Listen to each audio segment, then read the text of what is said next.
Amados, a graça e a paz do Senhor Jesus para todos vocês, para todos nós. Hoje, amados, dia 7 de julho, quem vos fala aqui é o presbítero irmão José. Mais uma mensagem de Deus para as nossas vidas. Mensagem, amados, que se encontra aí no livro de Mateus, do capítulo 19 e o versículo 26. E Jesus, olhando para eles, disse-lhes: aos homens é isso impossível, mas a Deus tudo é possível. Bom, amados, uma mensagem maravilhosa e que às vezes tem pessoas que interpretam esta mensagem de forma errada. O que para Deus é possível? Para o homem, muitas doenças são impossíveis de curar. Muitas enfermidades que levam à morte, para o homem não tem cura. Mas para Deus tem. Para o homem é impossível salvar a si mesmo, ganhar a vida eterna.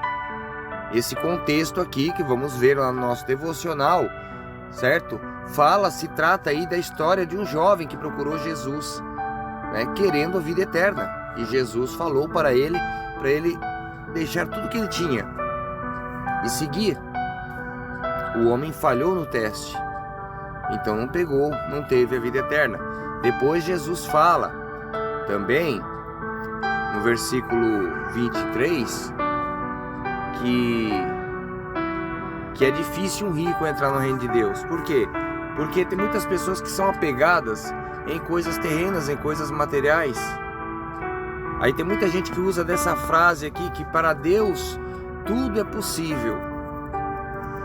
Amados, quando falamos para Deus tudo é possível, estamos falando aqui das coisas de Deus, da justiça de Deus, não da justiça do homem. Então não adianta de nada a gente usar essa frase, que para Deus tudo é possível. Tudo é possível ao que nele crer. Quando falamos aqui, amados, estamos falando dessas frases, dessas mensagens, estamos falando de forma espiritual, amados. Porque Deus não quer para você bens materiais. Porque sabe que se você tiver bens materiais, todo o conforto, você vai acabar deixando as coisas de Deus de lado. Você vai querer viver no seu conforto. Amém? Então, amados, no devocional aqui desta mensagem, Jesus faz o impossível. A declaração de Jesus em Mateus 19, 26 é muitas vezes tirada do contexto. Muitas pessoas interpretaram esse versículo como significando que podem fazer o que quiserem na vida, porque Deus pode fazer o impossível. Com frequência, isso pode nos levar a pedir a Deus que faça algo egoísta. Para entender o que Jesus está dizendo, devemos ler os versículos anteriores, tá vendo? Que se trata lá da história. Em Mateus 19, aqui o mesmo 19, só que do 16 ao 22, um jovem vem a Jesus pedindo a vida eterna. Jesus diz que ele deve desistir de todas as suas posses terrenas, algo que o jovem não está disposto a fazer. Por ter falhado no teste, o jovem falhou em herdar a vida eterna.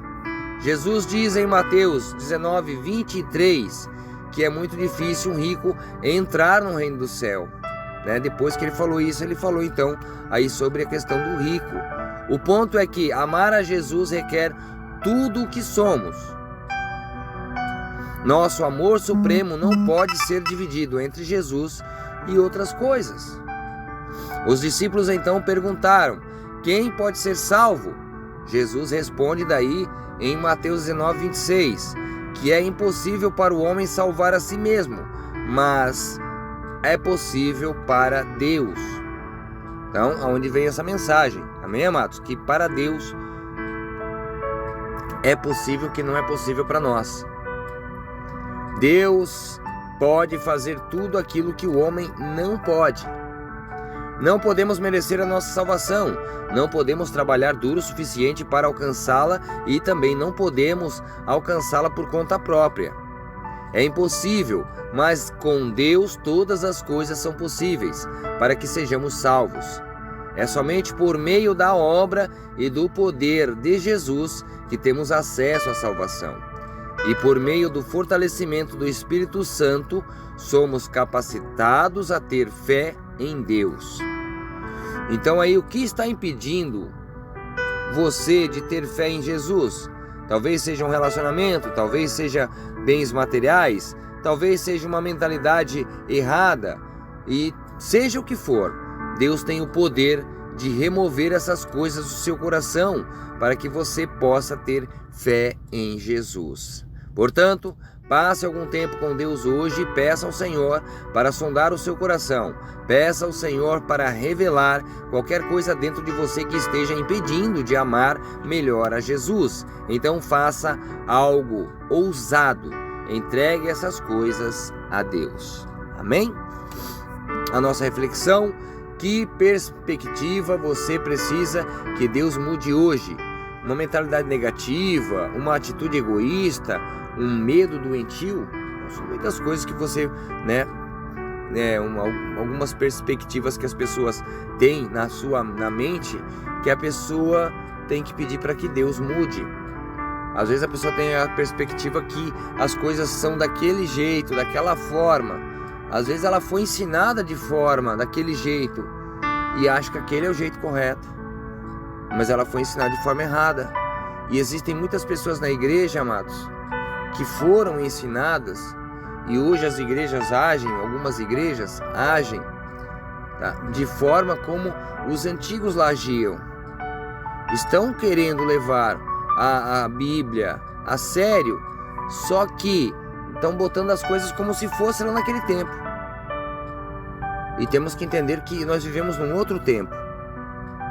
Não quer dizer que a gente tem que aceitar o mal dentro da igreja, mas infelizmente o mal está dentro da igreja. Hoje o mal, ele ainda está dentro da igreja.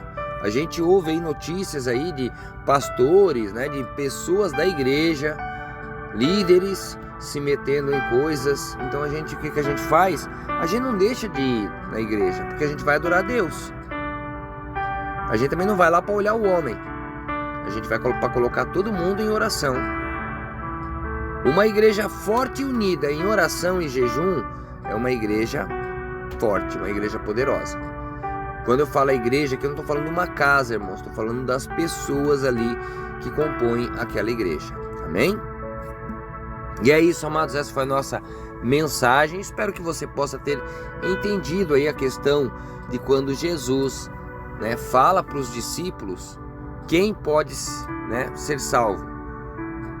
Então, quem vai ser salvo? Aquele que aceita, que confia, que busca o Senhor Jesus, que entrega a sua vida ao Senhor Jesus, que faz aquilo que o Senhor Jesus pede, que segue os ensinamentos que estão na Bíblia,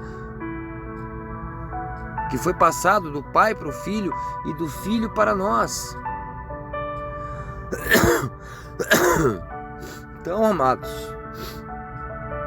não tem muito segredo. E vamos aqui então para a nossa oração, agradecendo a Deus aí por mais um dia, por mais essa mensagem, por mais essa palavra maravilhosa. Também vamos continuar aqui em oração, temos os pedidos de orações, amém, amados? Continuamos orando aí pela missionária irmã Fátima, a irmã Crislane que pediu oração, continuamos orando pela irmã Crislane, a irmã Crislane lá, sua família, lá do Pará, amados. Temos aí, o irmão Geraldo, que também tinha pedido oração. A gente continua orando pelo irmão Geraldo, continuamos orando pela outra irmã Fátima. E entre todos os nossos amados irmãos em Cristo aí de todas as igrejas e denominações. Não estamos aqui, amados, para falar mal de igreja nenhuma. Eu não estou aqui falando mal ou falando dessa ou daquela. Não existe igreja certa, amados. Existe a palavra. Ou você busca, ou você não busca. Você não tem que confiar lá no homem, você confia no que está na Bíblia. O homem está falando que está na Bíblia, amém. Se ele não está falando, se ele está falando que está na Bíblia, mas ele não está vivendo o que está na Bíblia, ele com Deus. Mas nós vamos na igreja para buscar a quem? A Deus. Nós não vamos lá para buscar um pastor novo que vem pregar, uma pessoa de fora, porque essa pessoa é abençoada. Amados, a bênção vem de Deus e vem para todos nós. Basta você buscar. Você não precisa buscar um homem, como antigamente existiam, né? Existiam os profetas. Tem gente se taxando aí de profeta. Não, a época dos profetas já acabou. Amém? Amado soberano e eterno Deus, abra, Senhor, meus punhos fechados. O que quer que esteja me segurando, eu libero para ti. Por favor, Pai, liberta-me enquanto luto contra os meus desejos e pensamentos egoístas. Mostra-me, Pai, como te amar acima de tudo, porque eu quero viver a minha vida melhor para o Senhor hoje, a todo instante, a todo momento. Poderoso Pai, em teu santo e eterno nome, ó Pai, te agradeço por mais um dia de vida, Pai, te agradeço por esta palavra abençoada, maravilhosa, Pai. Te agradeço, ó Pai, pelos filhos, Pai, te agradeço, Senhor, pelos meus familiares, pela família, pelo lar, Pai. Te agradeço pelo alimento que tens provido, Senhor, também não tem deixado faltar aí na mesa, na casa do teu servo, da tua serva. Pai, te agradeço, ó Pai, por todos os nossos amados irmãos, Pai, neste mundo todo, Senhor, todos aqueles que te buscam em espírito e em verdade, com humildade, com simplicidade, Senhor, e aqueles, Pai, que estão fracos na fé, estão tristes, abatidos, Senhor, que tu possa renovar agora, Pai, as energias deles, Senhor, que tu possa, Senhor, colocar, Senhor, os teus outros amados servos, Senhor, para estar indo lá, Senhor, para reanimar aquele amado irmão, aquela amada irmã. Porque sabemos, Pai, que tem pessoas sofrendo no mundo, Senhor. Sabemos que tem pessoas em hospitais, em clínicas, em lares, em centro de recuperação, centro de ajuda, em presídios, penitenciárias, que estão precisando ouvir da Tua Palavra. Sabemos que hoje, Senhor, a Tua Palavra tem chegado até dentro também de presídios. Tem presídios que tem lá, tipo uma certa igreja dentro do presídio. Tem tipo uma congregação dentro do presídio. Amém. Ficamos muito maravilhados com isso. Mas mesmo assim, ainda muitos lá não querem ouvir. Muitos lá às vezes já conhecem, mas por terem cometido algo errado, Senhor, eles acham que não tem mais solução. Poderoso Deus, então continue enviando, Pai. Enviando teus filhos e filhas, Pai, para levar a tua cura, o teu amor, a tua restauração, a tua salvação, Pai, a tua paz para essas pessoas, Pai. Pelo teu santo e glorioso nome, Senhor, continua a fazer a obra, Pai, nos pedidos de orações. Continua, Senhor, a fazer a obra, Senhor, neste dia, Pai, no nosso dia, no nosso trabalho, por onde quer que andarmos. E que as pessoas, Pai, que encontrarmos, Pai, no meio do nosso caminho, todos os dias, Pai, que tenhamos, Senhor, a oportunidade de estar fazendo, Pai, aquilo que Tu nos ensinasses a fazer, que é fazer o bem, Pai, demonstrar o amor, ter uma palavra, Senhor, que Tu vai colocar na nossa boca para falar com aquela pessoa, Pai. Para orar por aquela pessoa, Senhor, expulsando, Senhor, os espíritos malignos, Pai. Fazendo a oração, Pai, por uma cura, por uma restauração, por um renovo. Porque Tu nos deste, Senhor, este poder. Quando estamos ligados em Ti, Pai, em Teu nome, ó Pai, conseguimos. Então cremos nisso. Muito obrigado por tudo, ó poderoso Deus. Eu entrego tudo em Tuas poderosas mãos. Eu entrego este dia, esta mensagem, em nome de Jesus. Amém e amém, Jesus. Amados, que a graça, a paz e o amor do Senhor estejam com todos vocês. Muito obrigado aí pelo seu carinho. Você que está lá curtindo, compartilhando, continua aí a compartilhar esta mensagem para quem precisar. Porque a palavra de Deus aqui, amados, que é alimento para a nossa alma, é uma palavra que a gente traz todos os dias para entender dela. Eu não estou aqui fazendo pregação, nem querendo ministrar para ninguém. Eu faço o meu culto racional. Isso aqui é o meu culto racional. Parte do seu dia, o que você faz no seu dia tem que ser um culto racional. Você tem que buscar a Deus, você tem que parar, você tem que tirar o tempo para orar, você tem que tirar, né? Você tem que ficar ali cantarolando, louvando louvores. Então, por mais que você esteja trabalhando, você pode estar fazendo aí o seu culto racional, você pode parar para ler uma palavra. pedir para o Senhor entendimento daquela palavra. Amém? Fiquem todos com Deus. Eu agradeço ao Senhor por mais essa oportunidade. Em nome de Jesus, amém e amém, Jesus.